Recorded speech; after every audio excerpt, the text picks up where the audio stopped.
the decision was made that I was going to cut sugar out. I went cold turkey. And when I did that, I started again noticing that things were leveling off. My appetite changed. My stress levels decreased. Fatigue started to decrease. Everything started to level off and started to get better.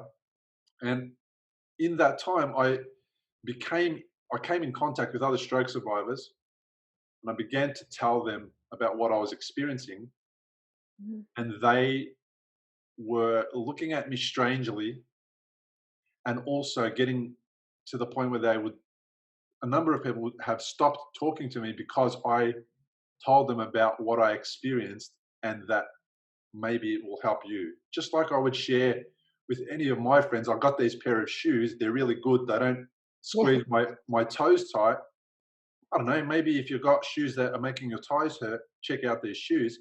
It was along those lines, and I didn't expect to get completely cut out from their lives instantly. This is Recovery After Stroke with Bill Gasiamis, helping you go from where you are to where you'd rather be. Bill Gasiamis here from recoveryafterstroke.com.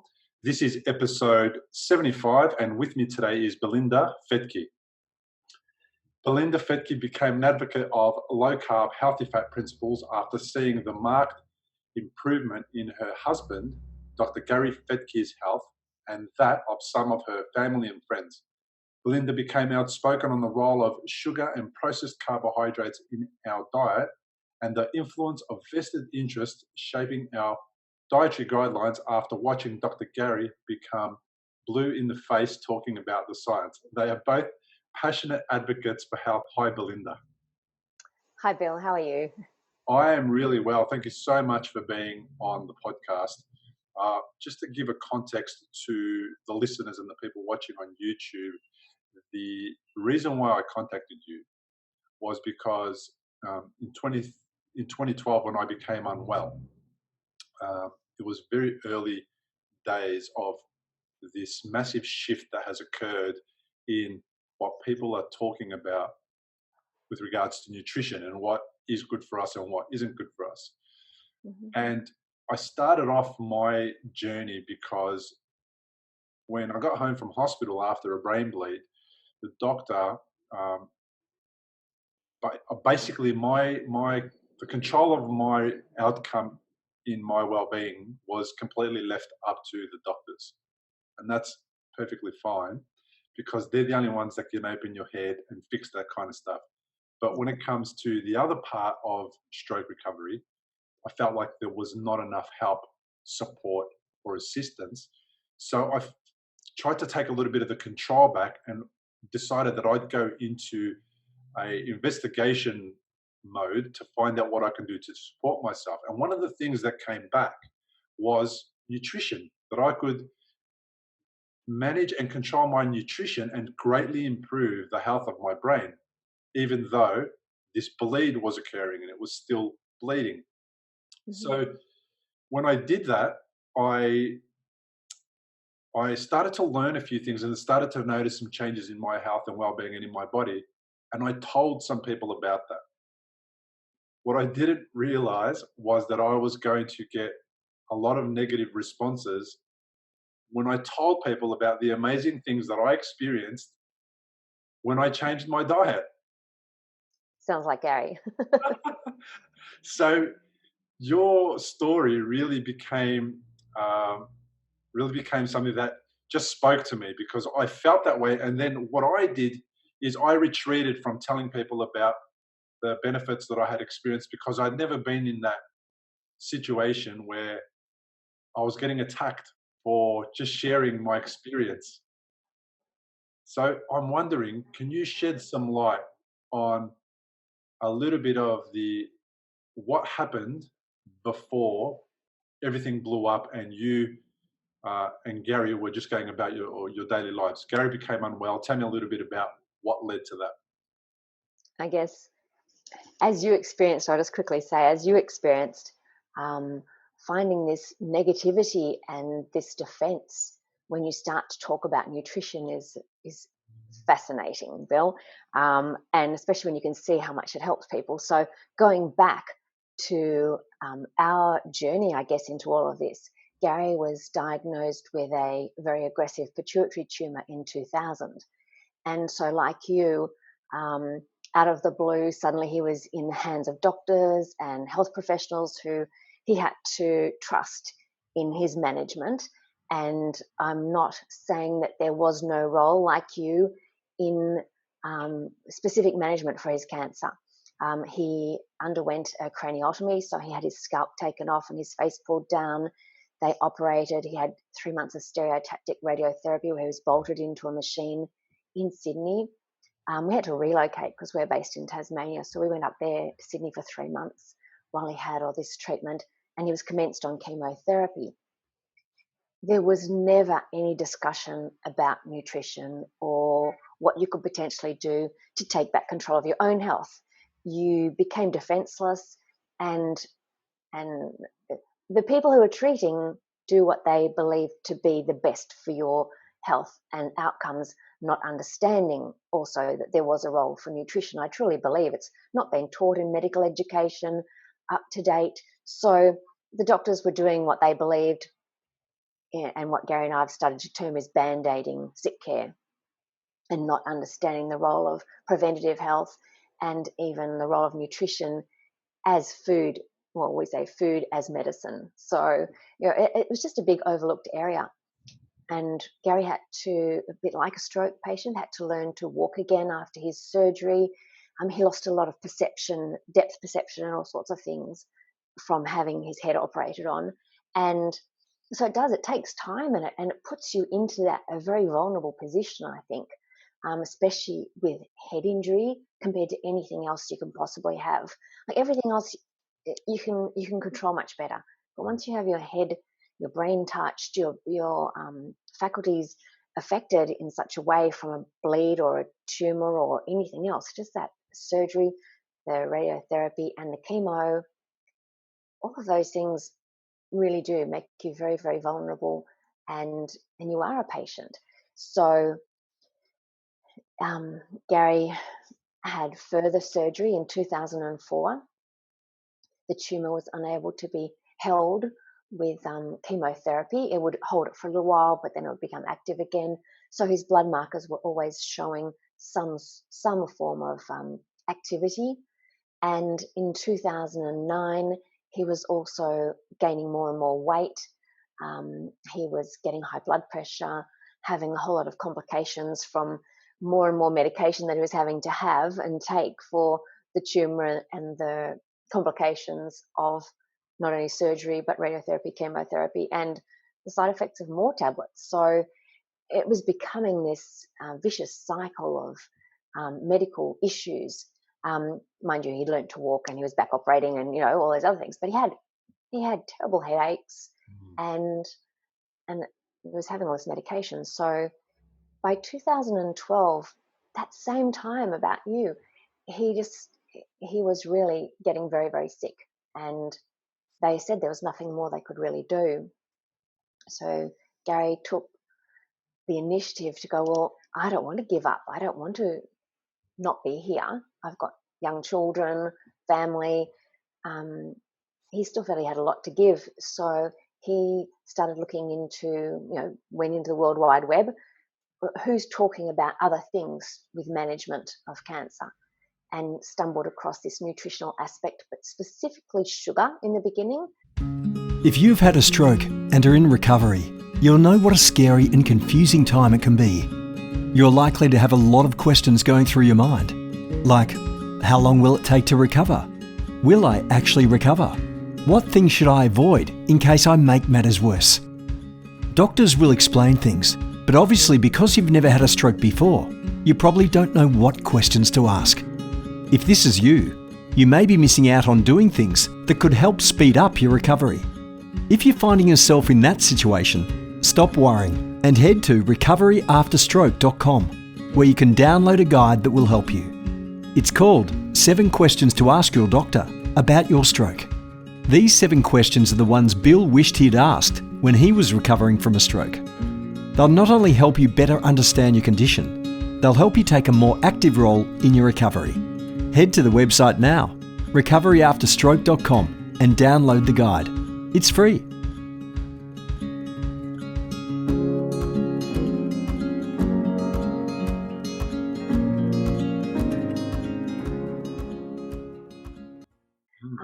Dominic D'Agostino was doing some work in the US, Colin Champ, and so he contacted them, started talking to them about the role of sugar.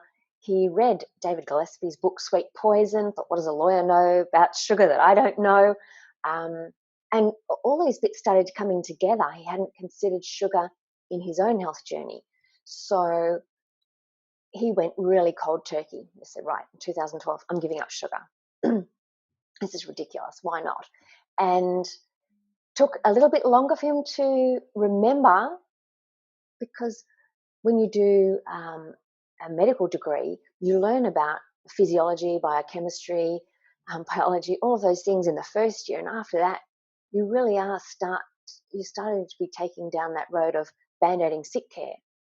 And you forget about the basic principles, where energy comes from, protein, carbohydrate, fat, fueling, all of those things that you learn about at the beginning are suddenly usurped by pharmaceutical treatments of people, by surgical treatments of people. So he just started going back to basic biochemistry, physiology, looking at the body and starting to go, what do we need for fuel? How can, if sugar's feeding my cancer, and going low sugar or cutting out all added sugars and very low natural sugars, then going, oh wow, carbohydrates are just glucose when you eat them.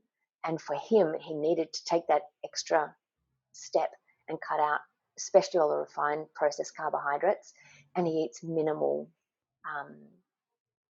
below ground vegetables and things like that, which also have a carbohydrate content. And his health started to improve massively. And when we were doing the MRI and the blood tests and things, showed that his tumor went into remission. So it hasn't gone, but it's completely in remission and has been since, I think, 2013. By 2014, he was able to be supervised to come off chemotherapy, and he's been off for 5.5 years. And that's something that he could never achieve while he was on a high carbohydrate, high sugar, glucose diet. And I don't know if you found with your bleeding and just the treatment and medications and whatever else that you might have been subjected to, but Gary had a real drive for sugar, the chemotherapy, cancer, and because part of the complication of his surgery was that he developed what's called diabetes insipidus, which is quite different to sugar diabetes. It's where you can't concentrate your urine. So he was told in the hospital he would need to drink between 8 and 10 litres of fluid a day to keep up with this very high urine output that he got as a complication. And they said to him, water's going to be pretty boring, so we suggest you start trying different fruit juices. So his sugar content in his normal diet was very, very high when you add all that liquid as well. And the fascinating thing was, here we are 5.5 years down the track, his diabetes insipidus, he's not on any medication for it whatsoever anymore.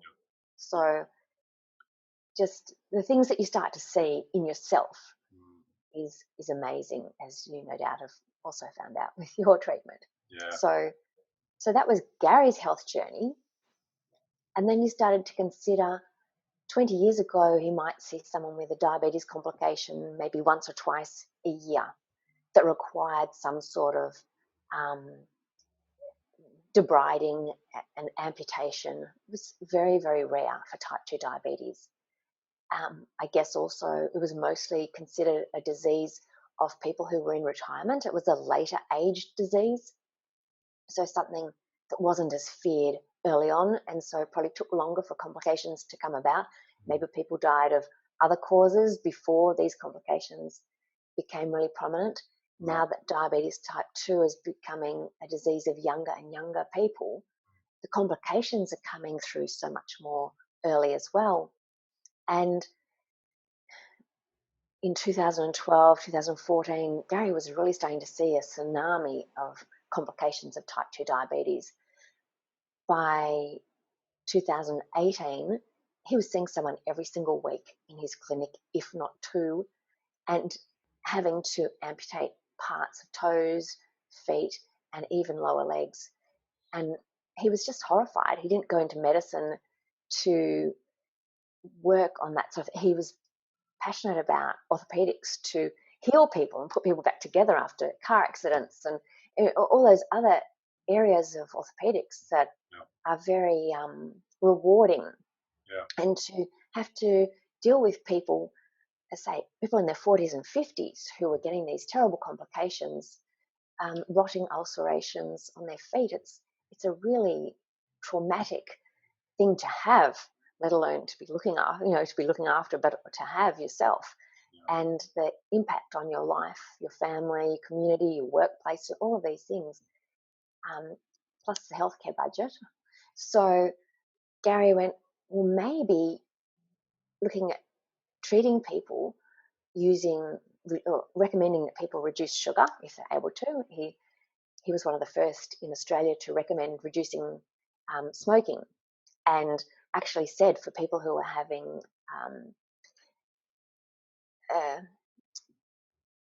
surgery, elective surgery for different areas of orthopedics, he recommended that people stop smoking for 6 weeks because he could see the improvement in their outcomes and much less complication from doing that.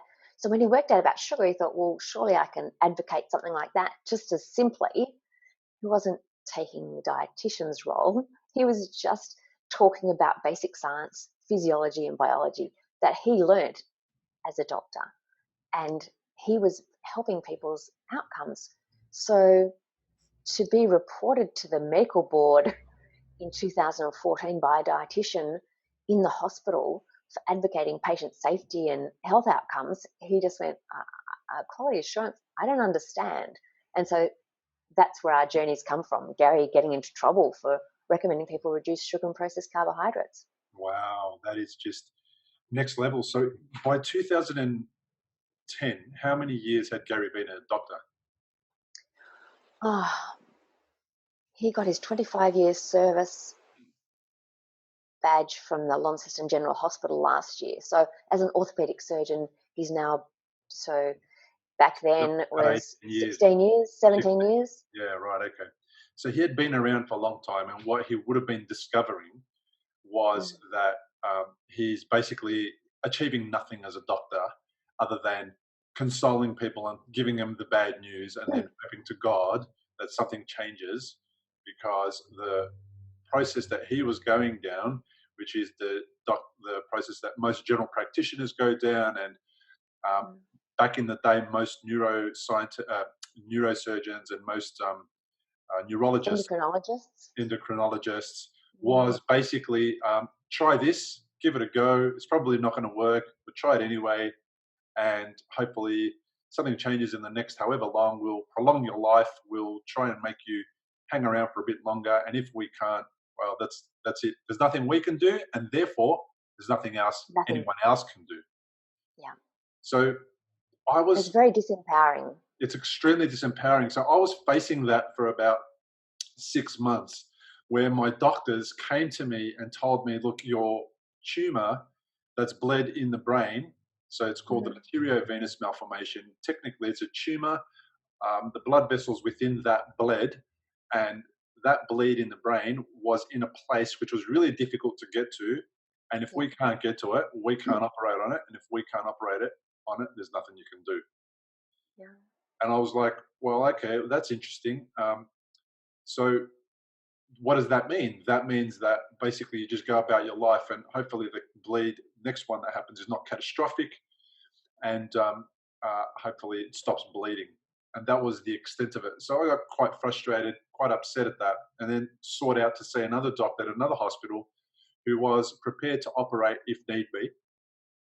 And what she did was, my amazing surgeon Associate Professor Kate Drummond, decided that what we'll do is we'll monitor it for as long as we need to, up to, I think we did up to 6 months of monitoring, and we noticed that it had stopped bleeding.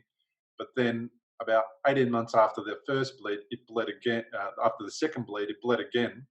And I was facing surgery for the first time. And now, with the doctor who was confident that what she could do is remove the tumor from my head. Mm-hmm. But that came a long time after the initial 6-month challenge of dealing with the emotions and the problem around there's nothing we can do about it, and therefore there's nothing else anyone else can do about it. So Yeah. I was really motivated to not be in a space where I felt disempowered. I didn't like it when people disempowered me, whether they meant it or not. So when I did the research, the first thing that I came across was taking sugar out of the diet. That's the first thing Wow. where the light bulb went off, and it was like, well, I should do that, because what it did, sugar, was it impacted my blood pressure, it impacted my Yeah. stress levels, it impacted my sugar levels, it impacted my insulin response, it impacted almost everything in one go. And when you look into the rabbit hole of when you eat sugar, it does this to blood pressure, and then what does blood pressure do to this, and then what does that do to that, and then what does that do to that? You come full circle, and you get to this point where you go, wow, it's really clear to me that I need to stop consuming this so I can have my body be less impacted by something that I'm doing, and Yeah. keeping it at a state which is less stressed, less overworking, etc. But what sugar specifically was doing, and I'm sure Gary noticed something similar, was it was creating massive fatigue, not while I was eating it, but after my body had dealt with it. It was putting me into a very fatigued state and stopping me from being able to be productive during my day. And not that after the first bleed I was very productive, but to even be able to go to the toilet or get off the couch or go outside for a walk, there was almost little opportunity to do a lot of that stuff. And the medication that I was on early on, a medication steroid called dexamethasone, was increasing my appetite. And I was probably Gary eating, was also on dexamethasone. So yeah, yes. and I was probably eating 4,000 calories a day, 24 hours a day, 7 days a week. I was not sleeping at all. I was, had itchy sensations underneath my body. And the intention of dexamethasone, which is good in essence, is that it will reduce inflammation in the brain and swelling, which is great. But the complications, when I read up on the complications that it could possibly do to you, there was 60, minimum 60 complications that they could create, and I was experiencing around 20 of them. Yeah. So life went from, you've got to bleed in the brain.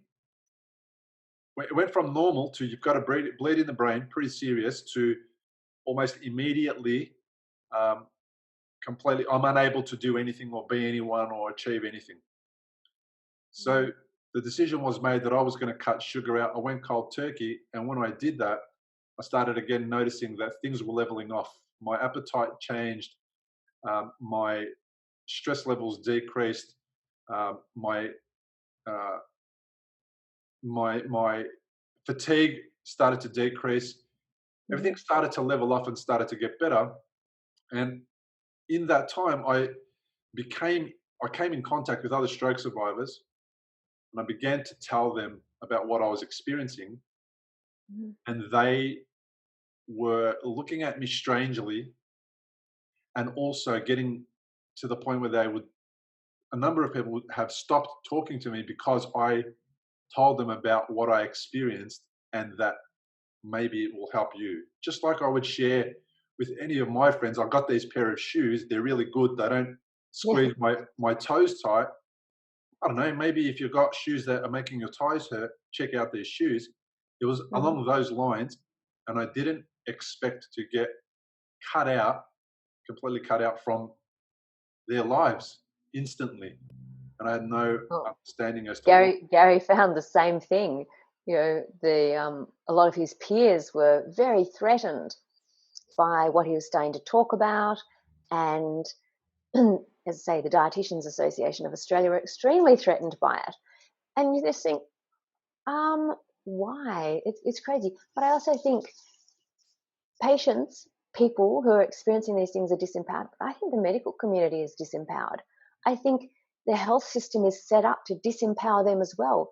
They actually don't realize there's other things that they can do.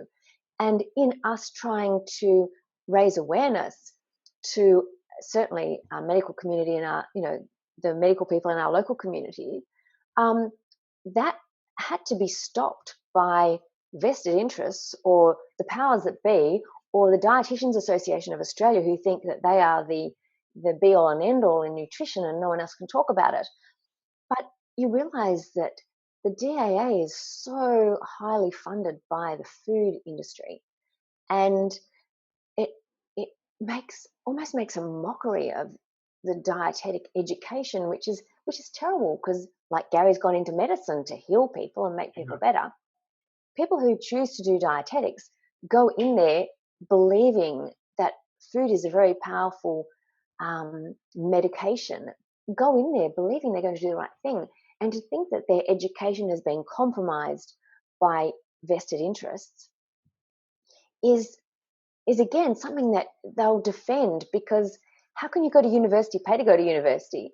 How can you be taught for all those years and think that what you've been taught is compromising or potentially causing harm, which is what Gary's also found with medicine. And that is people actually need to go through a grieving phase with that education as well. Like the people we've come in contact with in this low carb space all around the world, I would say 80 to 90% of them have found low carbohydrate, have found reducing sugar, have found reducing processed carbohydrates has helped their own health.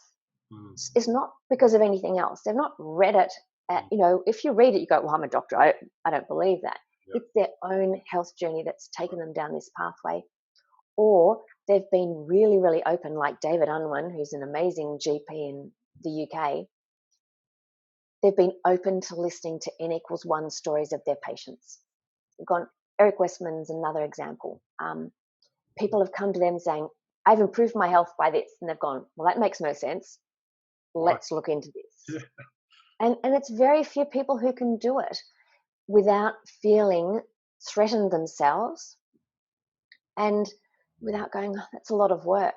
I honestly believe some people go, I'm 20 years into my medical practice. I know how to look after people they believe safely. The whole concept of preventative medicine or looking at something else seems like a lot of work. I think some people go, well, I'm an orthopedic surgeon. I need to operate on people. This is my living. This is my career. This is everything. Gary certainly operates on a lot less people now, but he feels really empowered because he's helping people get better and doesn't need to cut their leg off and doesn't need to do quite traumatic surgery to some people because they've seen that they can make these changes. But Bill, like you've noticed as well, a lot of people can't make those changes. I've had a couple of friends say to me, I cannot give up sugar. That's just too hard for me.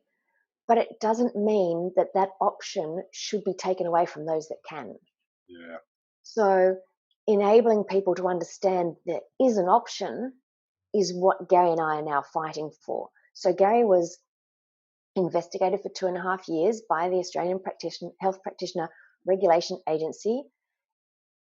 It's an umbrella organisation of medical regulation, but it also regulates dentistry, nursing, physiotherapists. Like there's a range of health professionals that sit under this APRA umbrella. Interestingly, the Dietitians Association of Australia, dietetics does not sit under there. When it was set up, I think 9 years ago now, when the APRA was set up, they deemed dietetics too low a risk to patient safety to allocate the funds to put them under it. So that was what Gary and I also challenged. Why is APRA involved in this when they've decided that there's no risk to patient safety doing dietetics? So we believe they were outside their scope of practice because there's no one specifically talking about nutrition on Gary's panel or on his board of investigation because they don't have the qualifications. So it was all very weird. The expert witness that the APRA Medical Board brought in Tasmania, understanding Gary's an orthopedic surgeon in northern Tasmania with a catchment area of 120,000 people, they brought in the biggest nutrition expert in the Southeast Asia Pacific region, which rang a few alarm bells to me. Why do they need someone so big, like a big gun, to come and decide whether an orthopedic surgeon can tell someone to reduce sugar? Like, really? So when I started investigating this gentleman, I came across the fact that he was working for Sanitarium. Sanitarium is a processed breakfast cereal company. And that was very, very interesting, I thought, that he worked for them. So I've been delving and digging into the internet for 5 years now. And last year I came across some documents from the Australian Breakfast Cereal Manufacturing Forum outlining a partnership or a corporate partnership that they were entering into with the Dietitians Association of Australia.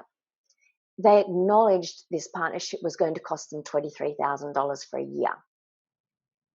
It may have been more with other things. I've got no idea. But if it was only $23,000, I would have paid them to keep my husband's name off their list. But anyway, this Australian Breakfast Cereal Manufacturing Forum document stated that cereal sales were diminishing, and they blamed low-carb advocates for part of this issue. And Marianne de Macy was on the list. They named 10 people. So interesting, Marianne got knocked off from the Catalyst programs that she was doing, outlining the issues with sugar and carbohydrates as well. She also went into the statin area, but yeah, she was on this list of the Australian Breakfast Cereal Manufacturing Forum. My husband, Gary Fettke, was the only practicing doctor named on this list for active defence.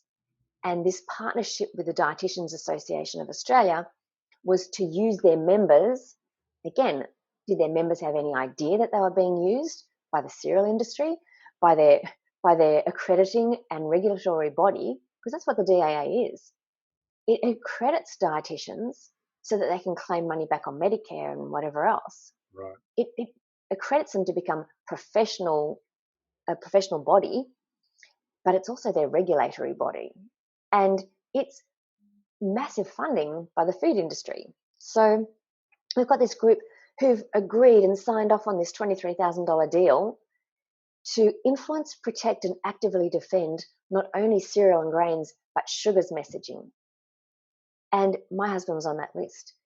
Within 2 to 3 weeks of this document becoming a legal document, the Dietitians Association of Australia CEO at the time contacted the Launceston General Hospital where Gary was working, and twice she wrote effectively demanding that Gary be silenced from talking about sugar.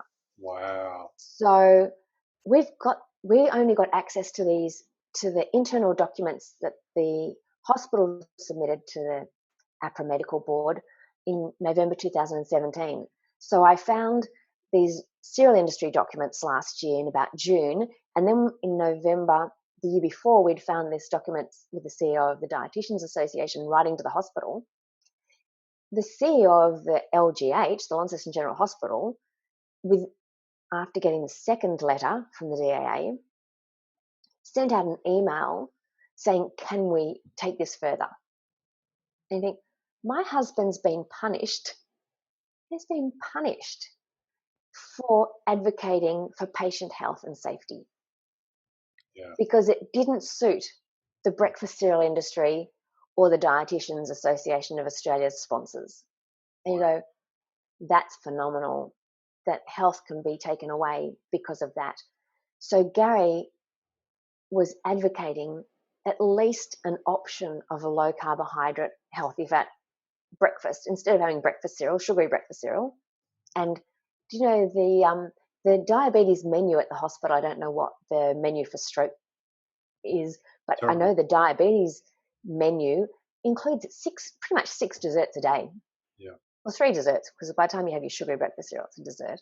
You look at this menu and you think, this is for people with diabetes. Yeah. This is giving them out of control blood glucose. As you know, once you have those spikes of sugar in and out and in and out, in and out all day, you're high and low and high and low.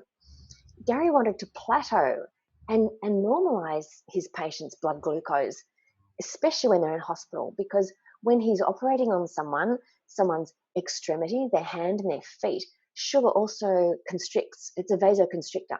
Yeah. So it compromises the blood flow to the extremities that he's operated on, and he wants as much blood and nutrient to get there. All the other issues with people who've got diabetes having high blood glucose, then it means calling a nurse doing more monitoring of their blood glucose. It means more insulin, and then the low after that. So they're eating more. I mean, it's a vicious cycle, and he was not allowed to support his patients to improve their blood glucose while they're in hospital. And then it became, once APRA took over, then they were saying he wasn't allowed to talk. His actual ruling said he was never allowed to talk about nutrition, in particular, reducing sugar to his patients, to the community, or online. And the ruling was lifelong and non-appealable. And you go, are you kidding me? A medical degree does not allow a doctor to tell people to reduce processed junk food. Yeah, and practice, so and decades of practice. You go, decades of this is a doctor who's really, really looked into this area because of his own health, and because he's seen what it's doing for his patients in the community. He's seen firsthand people's ulcers start to improve. So anyway, he just went, well, there's no way I'm abiding by that decision. I'm not going to create harm or cause harm. Yeah. He came off social media, so I took over his Gary Fettke No Fructose Facebook page, which is probably why you started to hear more about me as well. Yeah. So I took over that page so he wasn't breaking that rule. But in his own medical practice, he refused to acknowledge or abide by the APRA medical ruling because he believed it would create harm. That's the most dramatic case of silencing people and stopping the right of us to have our own free will expression, etc. And a medical professional who is attempting to help people, attempting to make lives better, attempting to educate people, that is just the worst thing that I've ever heard that another organization can do. So your husband, Dr. Gary Fettke, he wasn't selling narcotics. Nothing. He wasn't providing the wrong medication. He wasn't jabbing people with things he wasn't meant to. He wasn't inappropriately behaving. Yeah, he was just saying, consider the sugar that you're eating and the amount of it, and you might notice a difference if you decrease that sugar consumption if you choose to in your health and well-being. And they decided that he wasn't allowed to say that. That is just absolutely stunning. There was no case of patient harm and no case of patient complaint. This was the notification was from a dietitian at the hospital. Yeah. And he ended up with 3 notifications to APRA over 3 years. 2 of them from Tasmania and 1 from Western Australia. Yeah, so and curious, Belinda, for cutting you off. I'm a terrible speaker. No, you're great, but I'm fired up now. So what's interesting is that when somebody says that you have to do something, the scientific community says, well, there's no evidence to support that. The whole issue around gluten consumption and decreasing the lack of gluten consumption for certain people was poo-pooed for many, many years until celiacs became a thing. And now actually, it's generally accepted that it's okay for people who are celiac to stop consuming wheat products that contain gluten. And there was no evidence to back up their claim when they were saying you shouldn't be telling to stop eating gluten. There was no evidence backing up their claim that when people stopped eating gluten, they would get worse. No evidence whatsoever. Yet they used to, those types of organizations used to do this, use the scientific research as, if there's no evidence for something, you can't say that it's doing this. Well, then, if there's no evidence for people coming off of gluten, making them unwell, then why do you stop people from coming off of gluten? If there's no evidence that's Yeah. showing that decreasing sugar in the diet is risking health, then why are they allowed to say that and we can't say the opposite?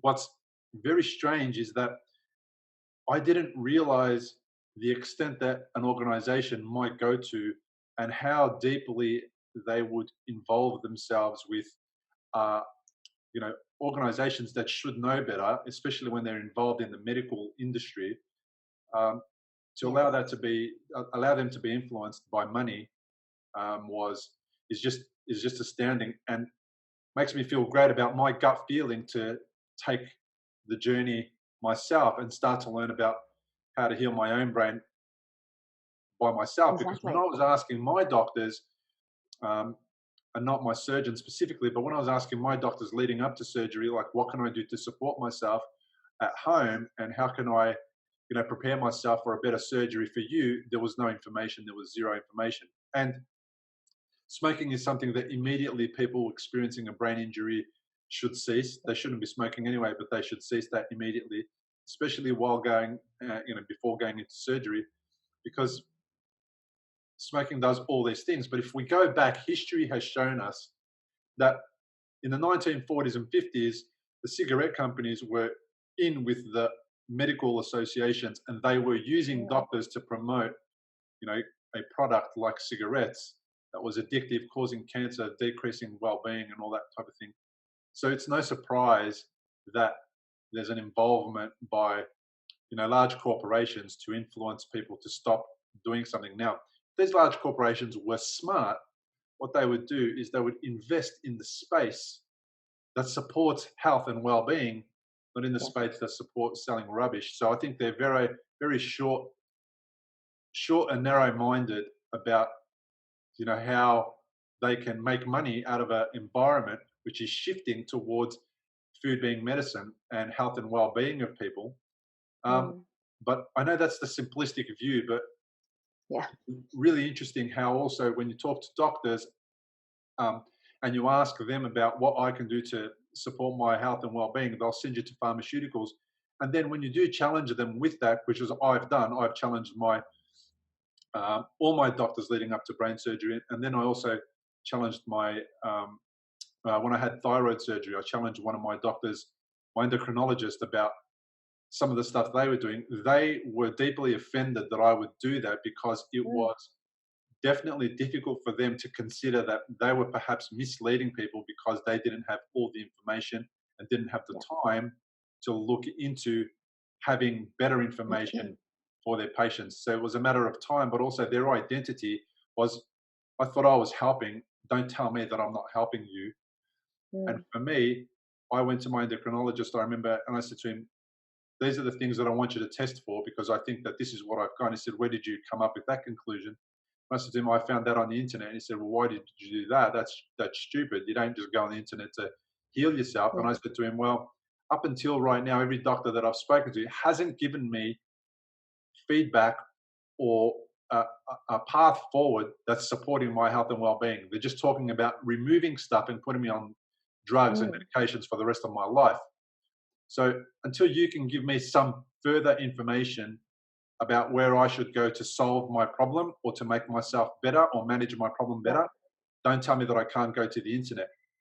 So I you need think to all. ramp up your game and get better at learning about how to support me, not leave me listening to stories about how a thyroxine tablet the rest of my life is the solution to a damaged thyroid.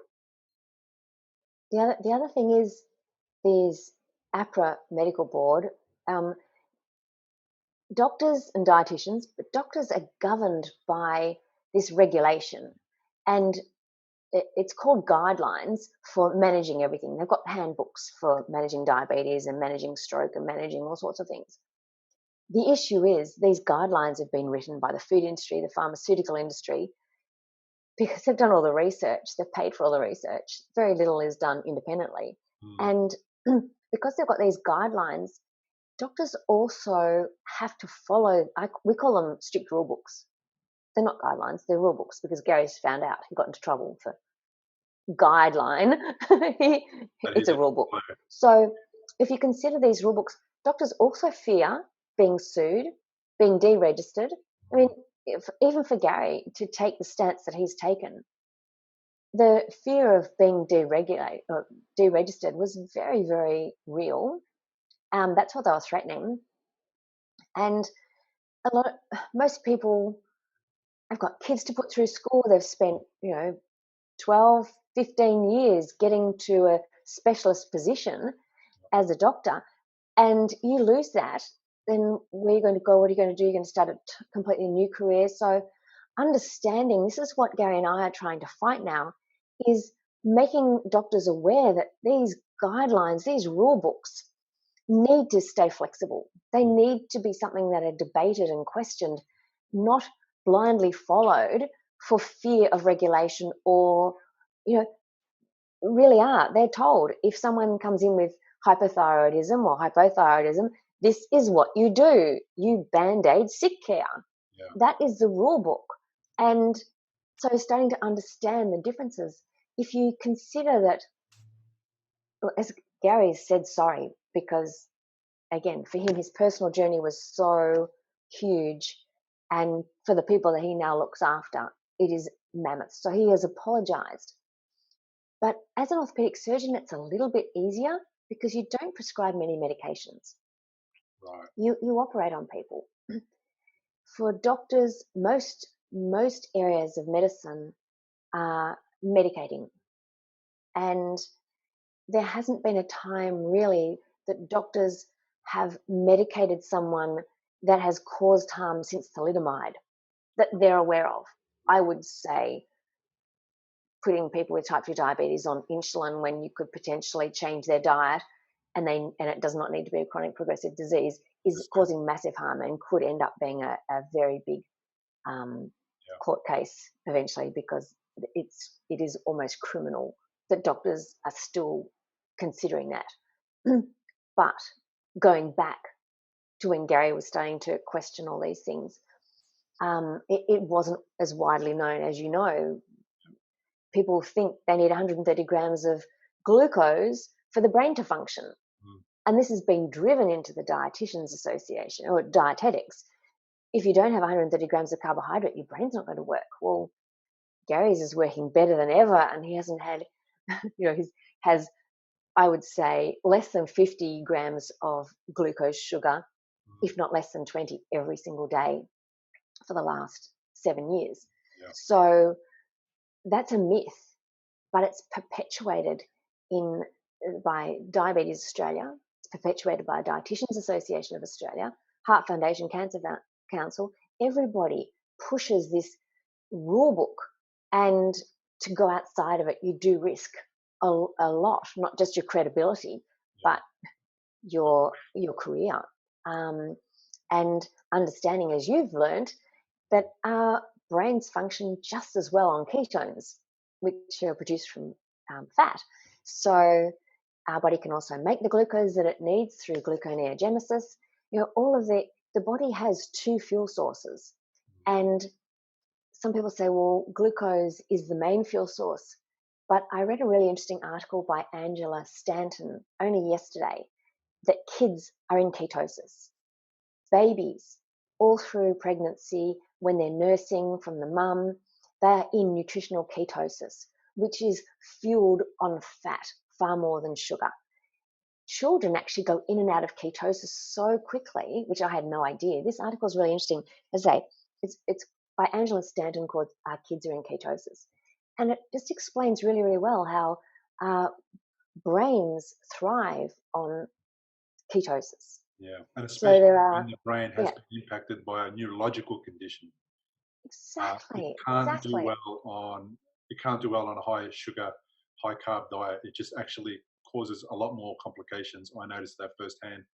So when I was potentially not in ketosis to that extent. I don't think I was ever really in ketosis. I was just very, very low Mm-hmm. sugar and complex carbohydrates like breads and Yeah. wheats and flours and rice and all that type of thing. Mm. I was noticing that I was just a better version of myself.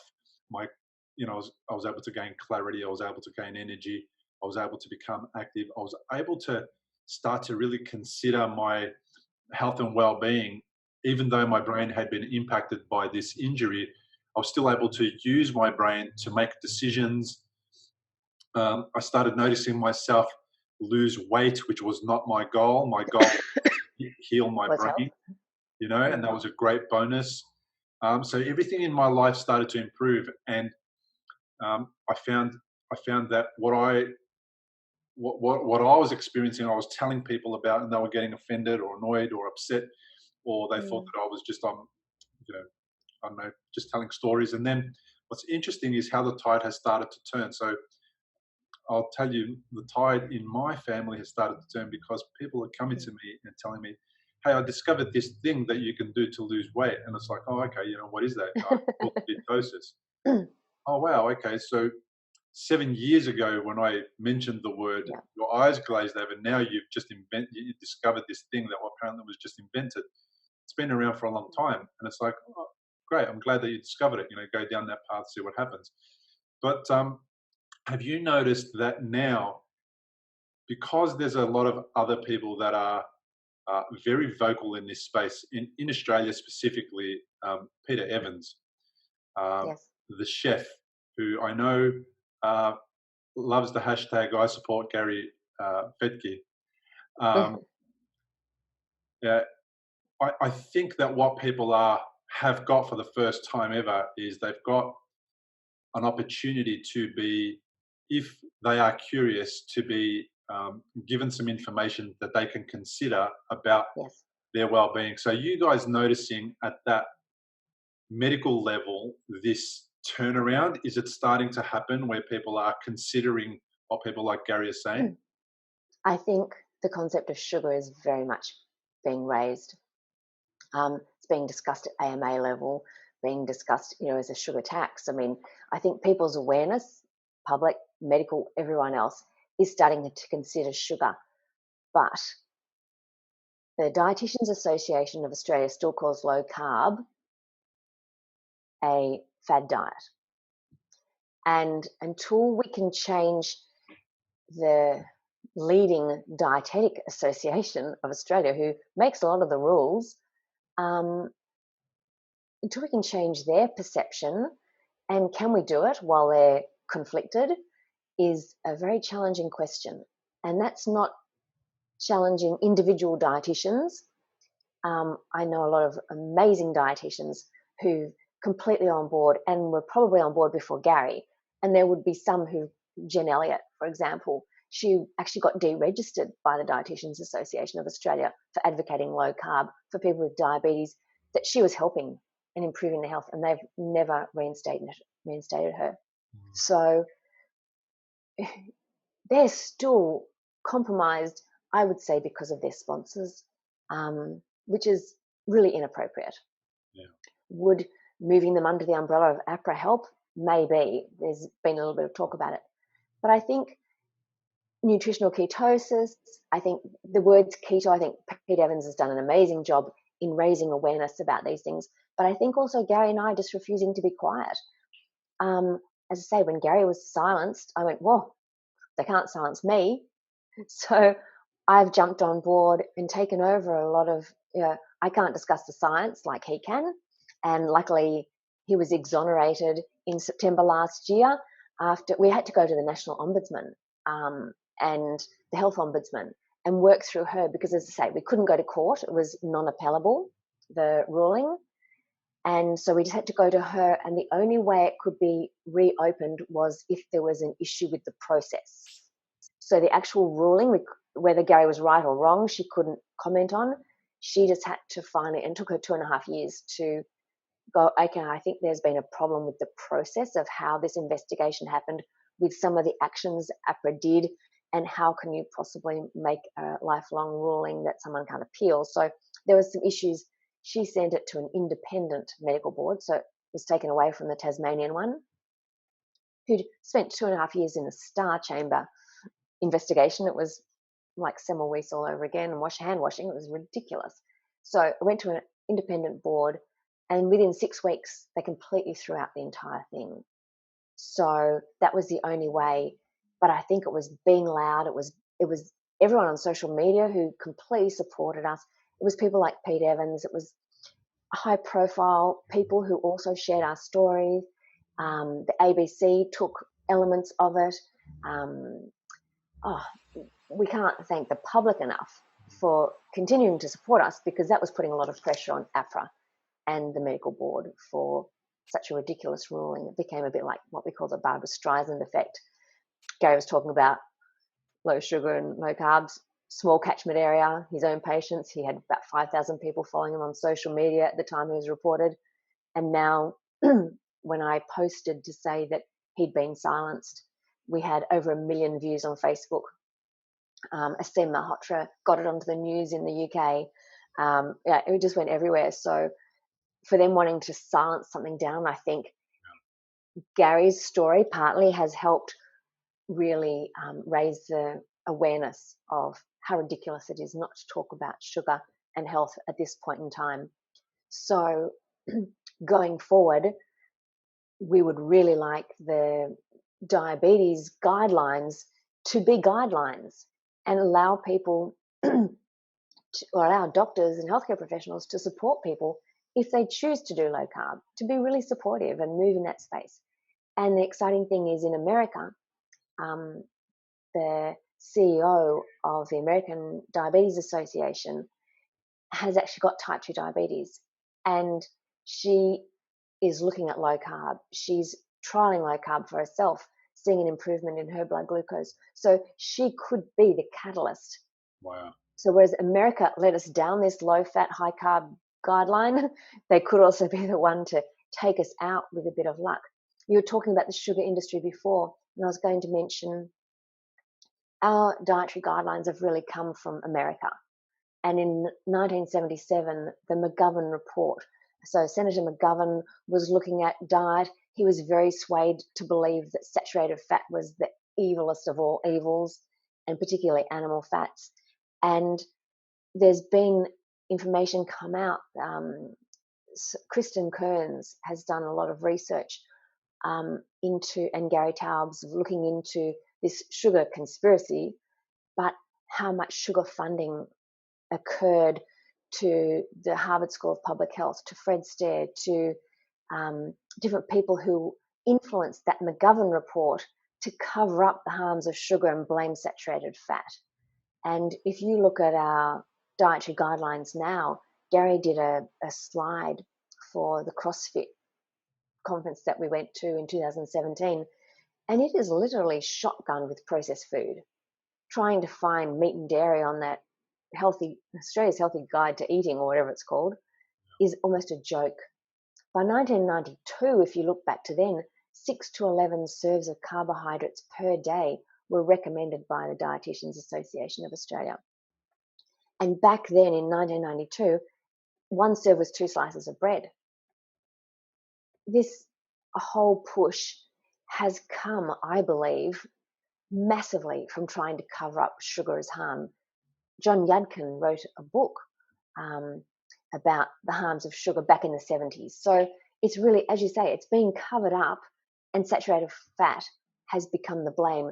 People go, well, you pour saturated fat down a drain and it clogs, so it must clog our arteries. Like, it must do this. But our bodies are 37 degrees temperature. Fat doesn't congeal in 37 degrees. So Gary and a lot of others have really looked into the fact that it's actually sugar and carbohydrates that are causing the plaques. And cholesterol is a marker. It's like saying, well, the firemen are at a fire, so let's blame the firemen for the fire that's there, not that they're there to put it out. So I think this whole thing, looking down a microscope and finding cholesterol at points of weaknesses, at these plaque sites and different things, scientists have blamed cholesterol as being the problem, when really cholesterol might just be there to mop up the damage. Yeah, to support the blood vessels, to support the soft tissues from becoming continuously inflamed, by the high Yeah. levels of cortisol, by the high levels of sugar, by all that Yeah. stuff. The plaques, the cholesterol goes there, and because the diet never ever changes, they just continue to build up and build up to create a thicker and thicker wall to stop the For penetration protection. of the of those bad, I suppose, for lack of a better word, sugary substances or the cortisol from actually damaging the blood vessels and making them weaker by hardening them and less accept uh, rather than having them flexible and moving Mm. so that they can expand and contract and help us with our blood pressure and help send blood to the body's extremities, etc., Yeah. into the brain and the rest of it. It's interesting when you mentioned earlier about you weren't sure about what happens with regards to the diet in hospital for people recovering from a brain injury. Well, Hmm. you wouldn't be surprised if when I tell you that basically the first thing they serve you is sugary cereals or bread with honey and jam, Yeah. uh, a tea with the option of sugar or a coffee with the option of sugar or not, and then Mm. at lunch there might be a bit of protein with some potatoes or some other vegetables, followed by a dessert of some sort, whether it's fruit in a cup or jello or something along those lines, and then the whole an orange juice, and then the same thing is repeated for dinner as well. So when I was in hospital, I actually asked my parents to bring me food every day so that I wasn't eating the stuff that I was getting in hospital, because what I realized was is that that's going to keep me there longer. It's going to reduce the ability for the swelling in the brain after surgery and the stitches and the dura to heal and the blood-brain barrier to heal. It's going to reduce all of that. So I was able to And you again, need protein. You need protein to heal. You yeah, don't need sugar. yeah, you need protein to create those protein blocks that do the repairing. You need Yeah. collagen, you need all that kind of stuff. So that's the same deal that applies in that space, because hospitals are all about Yeah. just doing the cheapest possible service of food to just have people full rather than have people well.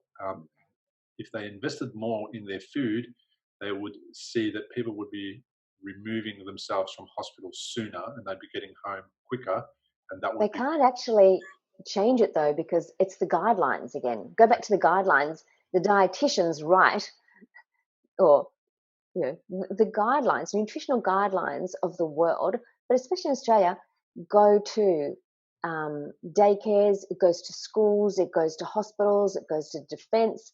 This high carb, low fat dietary guideline, and they have to tick all the boxes. It mm, is just ridiculous. And it's not helping people at all. It doesn't help them in their nursing home when they need more protein. And it yeah. certainly doesn't help anyone in hospital having such a high sugary, high carb, low fat diet. Like they're low fat.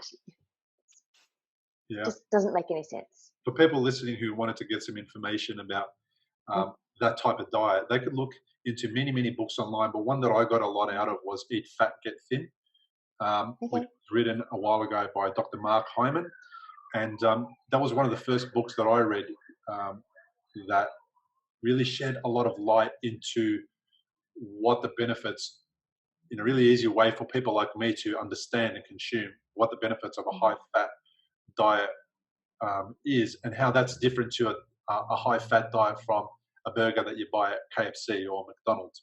So we're not Yes. talking about that kind of high fat. We're talking about good fats that are saturated.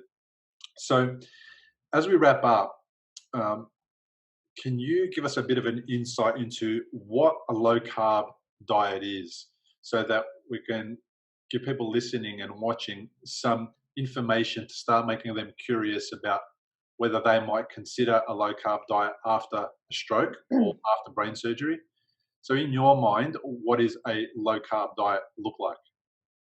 A low carb diet for us, and again, it's broad principles because there's cultural issues, there's religious ideology, there's ethical beliefs. Like there's a whole range. So I think the great thing about low carb healthy fats is it can support all of those different eating behaviors, and remembering that our mitochondria just want fuel, and it's our emotions that create blockage sometimes to what we eat and what we don't eat. But for us, it includes animal proteins and fats. But you can do low carb without that as well. We know people who are vegetarian, vegans harder, but for vegetarians, if they have eggs, eggs are a really, really healthy, nutritious protein package. It's got so many nutrients in it. They're amazing. So for us, it is above ground veggies. We still include those, and a little bit of below, but probably we'd choose to have pumpkin as a vegetable with some greens, and we have fish, chicken, steak, lamb. You know, we go through the range of all of those things. You don't need to have lots, but have them with the healthy fats as well. Don't cut the skin off the chicken. You know, leave the skin on your fish as well. Crisp it up, and it's beautiful because that's got so many nutrient dense properties. We have some nuts, and I make some seed crackers, which is really lovely with cheese, so we don't have the high carb biscuits and the packaged processed things. I make a seed and nut granola, but again, you just have a little bit with some cream and berries, should you desire those. Say, it depends your age, activity, and metabolic health. And that's how you determine how much carbohydrate is suitable. For a young child who's active and has no metabolic issues, you know, up to 130 grams of carbohydrates could be, as in healthy, not Coca-Cola, but you know, healthy vegetable carbs and even some whole grain bread is perfectly okay for them in their situation. It's for people who are starting to get metabolic disease, you want to cut out all the processed carbs, and that includes the whole grain breads, because once your insulin isn't working very well, it's really hard to process them.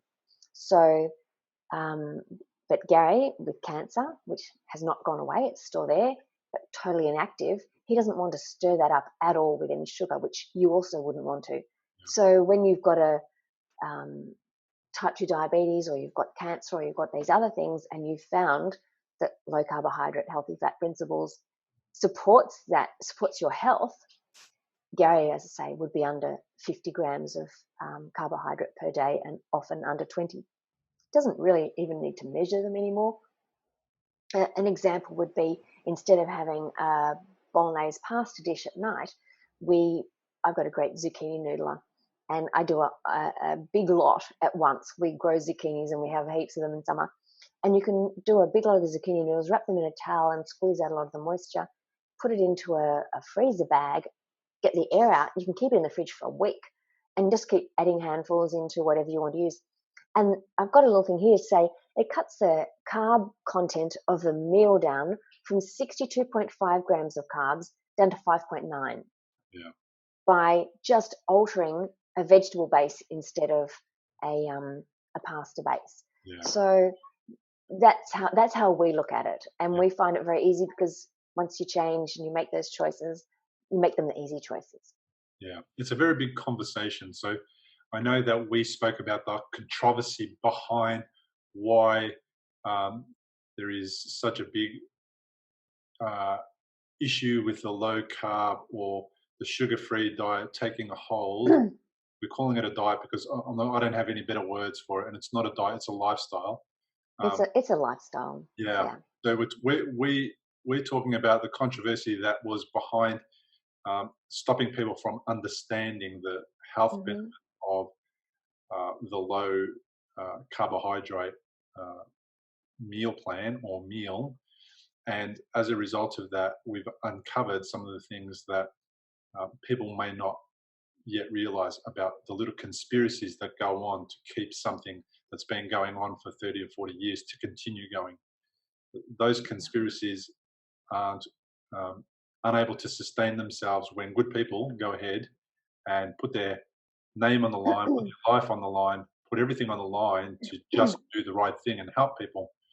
So I really appreciate the fact that Gary, well, I'm not happy that he went through, but I really appreciate the fact that he has gone through that process. And I am really aware that the entire time that he was going through that process, he was still recovering from a real serious neurological condition. And that, how is it that that is not giving him at least enough credibility that people don't get curious, and his colleagues, when I say colleagues, just in the general broad sense, don't go, wow, like if I was in Gary's shoes, what would I want to happen to me? And would I allow other people to influence whether or not I end up staying on the planet or not? Mm. And I just can't believe that even though Gary was a doctor, he was healing his own neurological condition.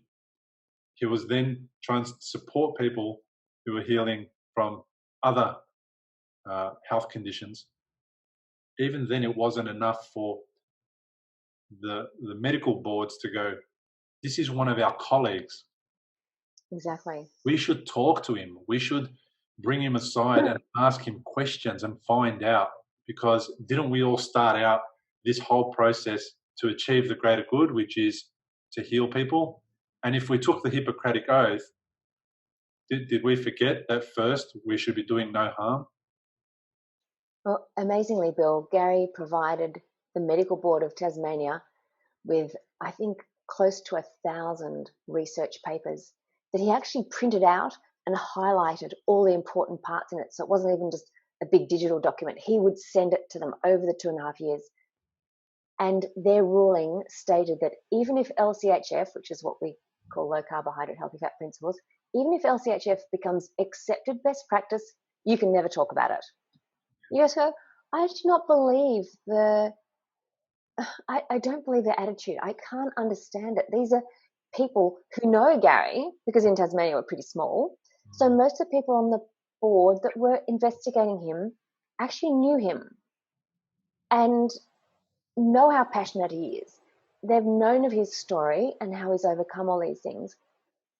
It's almost beyond words to try to comprehend the pressure that was on them to silence him.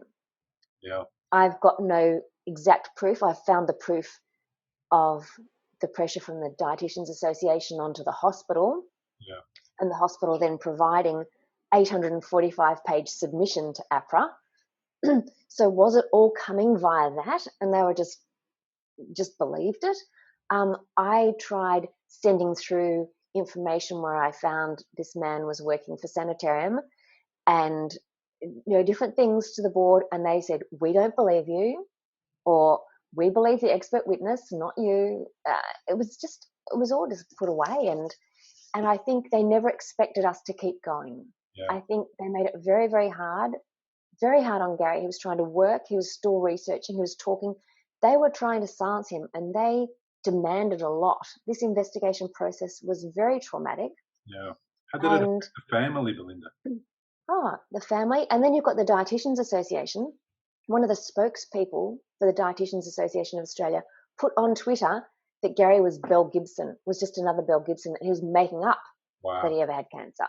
Wow. So he just got, they tried very hard to discredit him.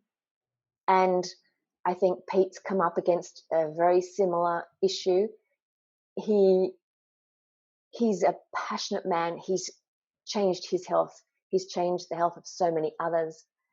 The AMA don't like it. Gary and I had a discussion this morning. A dietitian said that some of the issues are that the dietitians don't talk about orthopedics. They don't step over the boundary. So why is Gary stepping over theirs? And as we said to each other this morning, well, his basic degree is in science. He understands biochemistry, physiology, and it's his bed card. He is the overseer. He sends someone to a physiotherapist and says what he wants done. And if the physio was to come back and say, well, actually, I think this would be a great adjunct, or I think this would be better, Gary would accept that and have a conversation. Yeah. But Gary is the person that has to take responsibility for that patient's care. And it's very different to a dietitian coming in saying, well, this is what they need for their nutrition, because they don't understand everything else about the body that Gary does. Yeah. So anyway, it's been an interesting place, and the fact that the DA continue to defend and they're happy to support a vegan diet, Yep. which has to be a lot of processed food, Yep. or a vegetarian diet, but they call eating animal proteins and fats dangerous, so which we've evolved to eat. Yeah. And if you go to my website, you'll see that I've actually uncovered a lot of vested interests, but also an ideology behind this anti-meat messaging. So it is quite confronting. It was confronting to me to stumble across it, and then confronting it. It's a challenging space. Gary has more of the science on a website that he started 7-8 years ago. It's a big jumble of all sorts of things that he was putting on there. And then when he was silenced, he hasn't really done anything since, because it was just too hard to manage that and everything else he's had to do. But he's got a lot of science on the, is it called nofructose.com, I think? So that's where the science is. On my website, it looks more at the vested interest ideology, fake news. I call out a lot of stuff that's more challenging. A little bit of science on there, but a lot of questioning, and that's www.isupportgary.com. Well, I support you and Gary. Thank you. Because what you're talking is my language, in that if I had to go through this again, I would want somebody like you telling me the things that I needed to know to heal myself and be in control of one part of my recovery, the most important part. Thank you so much for doing what you do and for continuing to do what you do, for putting yourself and your family through all of that. Thank you. Thank you, Gary, for me, for doing what he did and stepping up and copping the flack and refusing to give up. And for people that are watching and listening, if you're not convinced by what we're saying, do your own research, but do that research in a way that's non-biased. If you want to be convinced one way or another and you're just looking for that type of research, then you will be. But if you're going to be open and you're going to look into how to best heal yourself, go down the path of checking out the low carb approach and trying it, because it can't do you any harm. If you try a low carb approach, you might just notice something and feel different and feel better.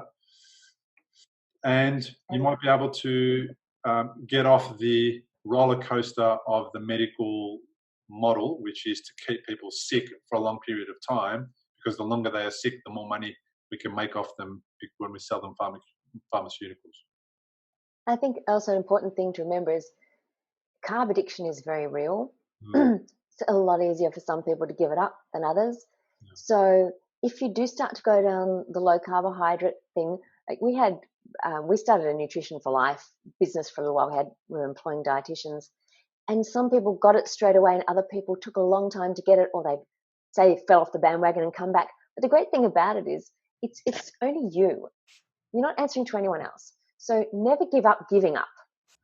Just celebrate the times that work well for you and know how good you felt when it happened, and just keep coming back. And that's why we call it a lifestyle rather than a diet as well. It takes a little bit of the pressure off. Even just making a small change to your diet. It's like getting rid of that cereal in the morning and having eggs instead, or something like that.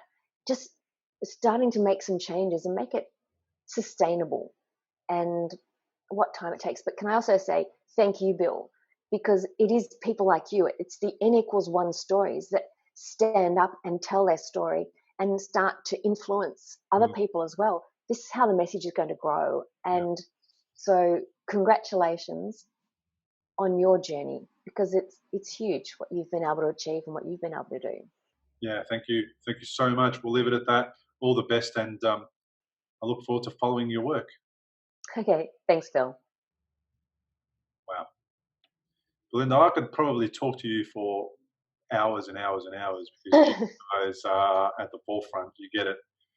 Just thank you so much for doing that and being on my podcast. I really appreciate it. It's taken a while for me to find somebody that's at the level that you guys are at, and it's unfortunate that you had to get there going through, what you went through. But I'm kind of glad you did, but I'm not. Do you know what I mean? Well, Gary says if it hadn't been for all of this, he wouldn't be here. Yeah. But he believes his story is changing more lives than he could ever do as an orthopedic surgeon. So he said, yeah, this is amazing. And he's so well now, Bill. Like, he's so well compared to what he was, that this is what it was meant to be. Yeah, that's beautiful. I'm so glad to hear that. Well, if there's anything I can do in the future, just please reach out, get in touch. I'll edit and put this interview out. I'll send you the links. And I'm not sure what you guys do with podcast interviews and all that sort of stuff, but you can do with it. I'm starting to collate them on the website. I'm starting to put them all up so then people can say, oh, okay, and see who we've spoken to. We actually, Pete Evans put his up 2 days ago. Awesome. I'll have a look at that. Yeah, well, I really appreciate that. If I'll send you the links and you can pop the link up there.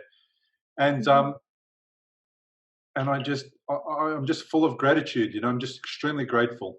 I am extremely grateful, and I know that because of what you do, people like me who are experiencing this, that are going through what I'm going through now, have got a far better chance at having a better recovery.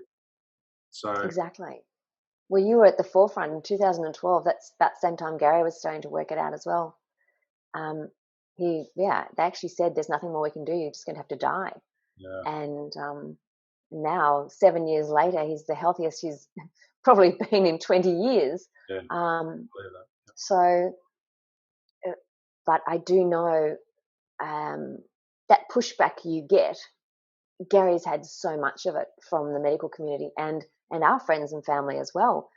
And it's just, they can't comprehend how they can do it. So it's easier not to have that conversation, I think, for a lot of people. Yeah, it's a Our real son is really struggling. It's a real test of the person's own identity. My identity is based around, what am I doing wrong? Tell me so I can fix it.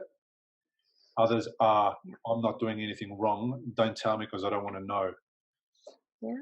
And as I say, carb addiction is very, very real. It's a real thing. So I noticed that it went away. And I know that my wife is addicted to carbs, and most people I know are addicted to carbs. But my wife she's quite healthy, and she doesn't have any, thank God, she doesn't have any medical conditions. You know, she's 48, 49. She's doing quite well. She goes to the gym. She exercises. She doesn't smoke. She's a vegetarian, doesn't eat meat, but she eats fish. She eats eggs. So she eats really well balanced diet. But she loves her toast, her toasted bread, and I can't take that away from her. And hopefully she'll never need to do that, because she'll never get the kind of illness that I got. And therefore, everything will be okay. But one thing that she is she's at least willing to appreciate that if something's not working for me anymore, don't do it. Yeah. And I think that's the same with Gary. I really support him. I don't eat as low a carb as he does. But I'd be under 80, 100 grams easily. But we don't have all the stuff in the house because he was a carb addict. We just don't have it here. Yeah. The meals I make are low carb. Yeah. And as I say, when it just becomes part of your lifestyle, then it's just really easy to do. You don't have to think, oh, what am I going to do here? What am I going to do? I don't bake all those fake cakes and all of those sort of things. I do make a granola and a savory, have a tiny, tiny bit, and seed crackers occasionally. But we just eat meat and veg. And it actually is cheaper.